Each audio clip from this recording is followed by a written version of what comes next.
I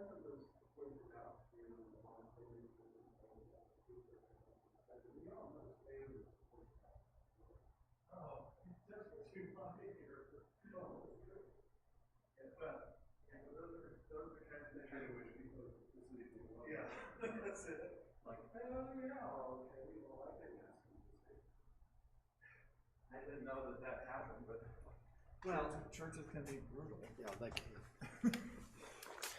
I was wondering if I could take off my mask so people can really hear me with clarity. I honestly don't have a problem with that at all. My phone's back on the thingy. I just want to. So why don't you introduce the event, and if you go back, then I'll take my mask off and say, Oh, okay. And I'll just say, I'm alone in the room, and therefore it's appropriate to take my mask off. Sure. I That's want fine to with make me. sure you can hear me. Yeah, I think that's fine with Because me. this is important. It is. I think so too. Do you have? We got probably another minute. Yep. Yeah. No, it is, and it's so confusing. Mm-hmm. Like we're able to have in outside speakers, and programs and stuff, but not people who live on campus. Yep. It seemed really. Yes. Have you heard from anybody? Couple. I didn't know. Dean Berry was a little riled up about it yesterday. And he seems like he's one that gets riled up and then cools off. Yeah. And I didn't know if he. Well, guess what? So am I. You're cooled off? I'm Or cooled riled off now. I bet. Yes, I hear you. Well, good afternoon. It looks like it's time for another Timbercrest chat. Glad to have Stan Noffsinger here, and he'll be pretty much sharing everything for the rest of the program. I did want to make sure that you check your Timberline schedule for things that are coming up in the next week or so. A couple people have asked about the Walmart trip next Thursday. We still are able to go to Walmart. There will be sign-up sheets Monday in the notebooks for you to go. Also, a reminder that shopping lists for Walmart go in campus mail. That's the best place for them. If you're not able to go, please make sure that those are there. There are several other opportunities, and since the Timberline is fresh and new, there's not really much need to go into a whole lot of details. One last thing, though, before Stan speaks. A couple people have asked about.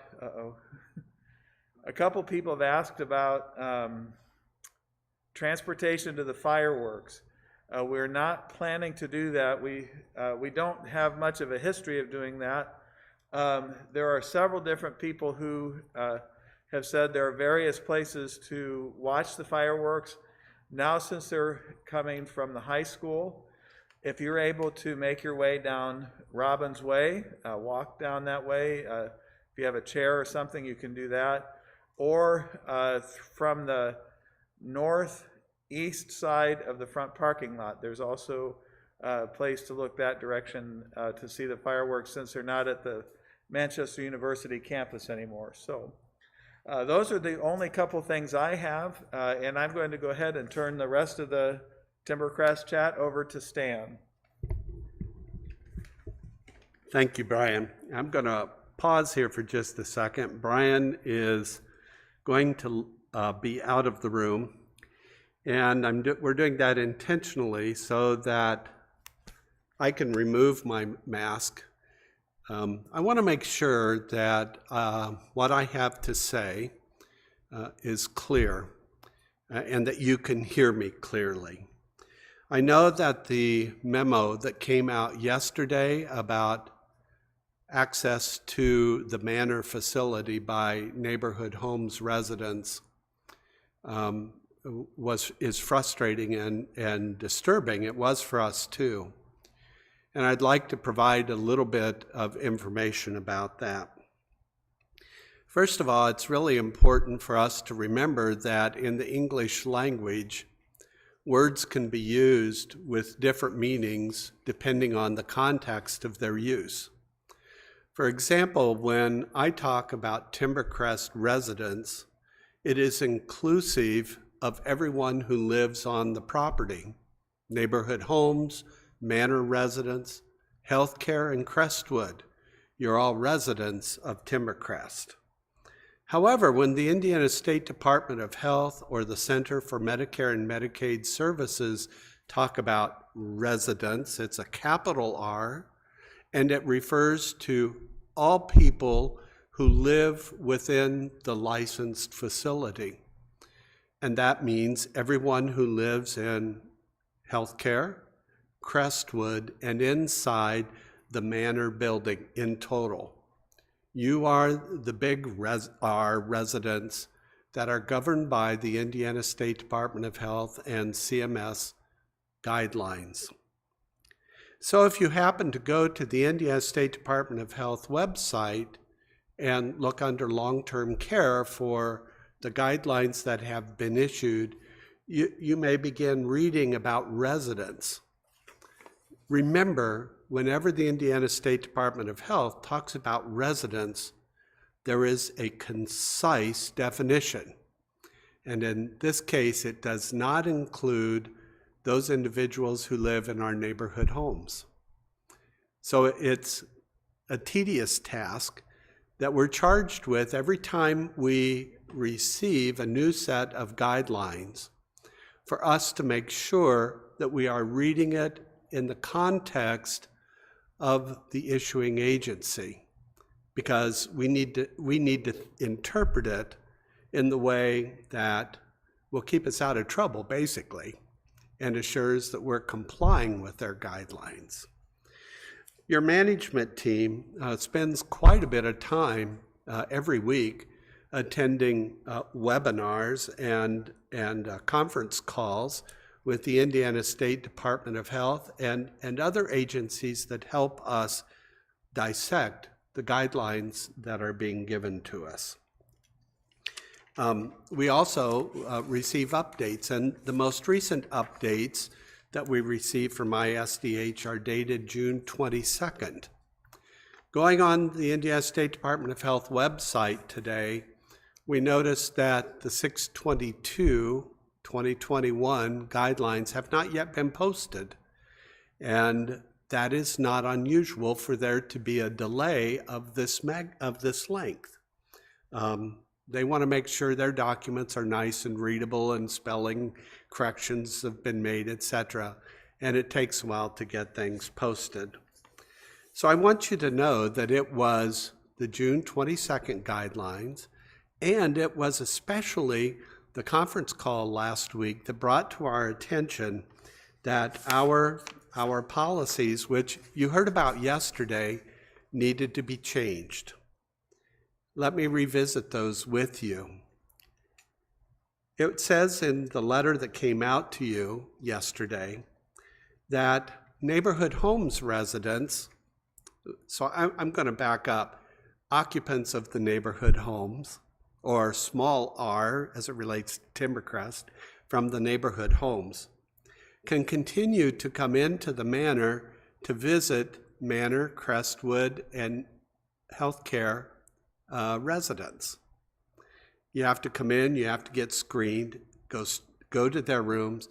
It is not a license and a freedom of movement for you to move anywhere in the building. Just like it isn't appropriate for family members or community members who come to visit Manor, Crestwood, and healthcare guests to do anything other than go visit the people either in their apartments or rooms or in a designated visitation area and then leave.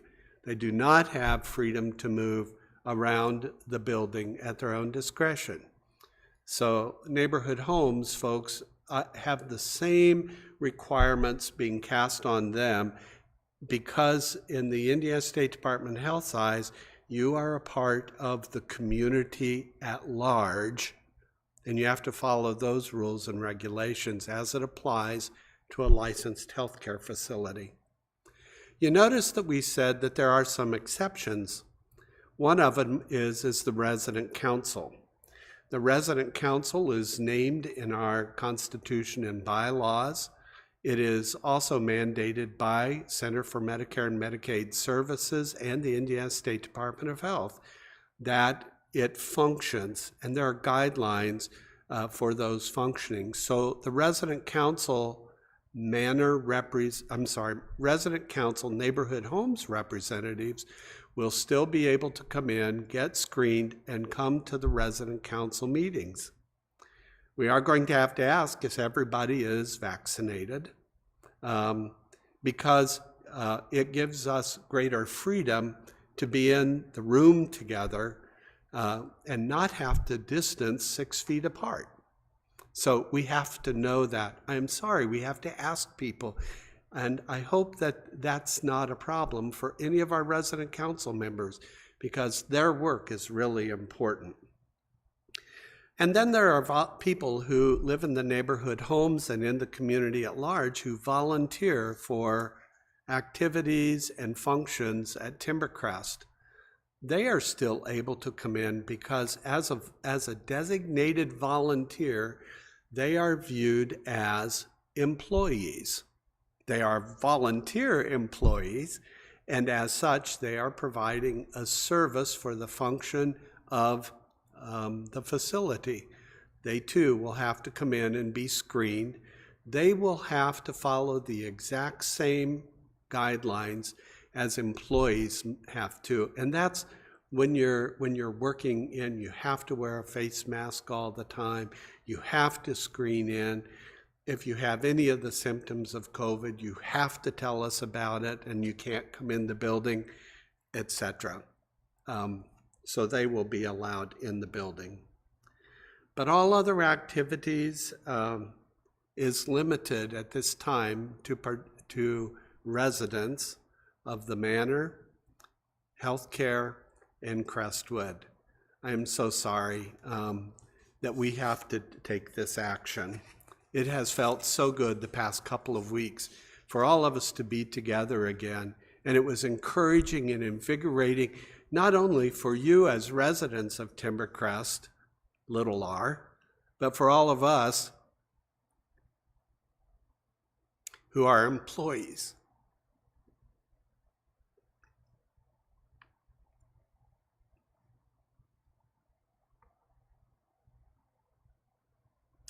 I want you to know that we will continue to monitor the changes, and they are frequent, of the guidelines. We will keep on top of it, and we will convey changes to you as quickly as they are made available to us. We hope that this is a very short-lived time in our COVID history, and that we can once again move towards the day when there's more freedom of movement for all of the occupants of the property known as Timbercrest.